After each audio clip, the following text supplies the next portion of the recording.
Dragi prijatelji, neko vrijeme vjerojatno se nećemo vidjeti, možda 2 mjeseca, 3, možda 2-3 godine, ko zna. Pošto će ovo biti mali završetak i naše turneje, zadnji puta dajem šansu onome koji je jako veliki gitarista da se popre nam, odi ti Slavčano, ti mi skrodaš pamet. Pusti mi ovo.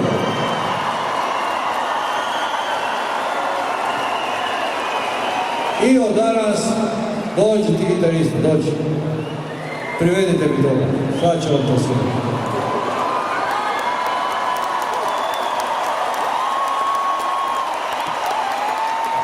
Slušaj ti ovdje, molim te, moraš to reći, jer tako smo u Zagrebu, reci ti nama ime, prezime i odakle dolaziš.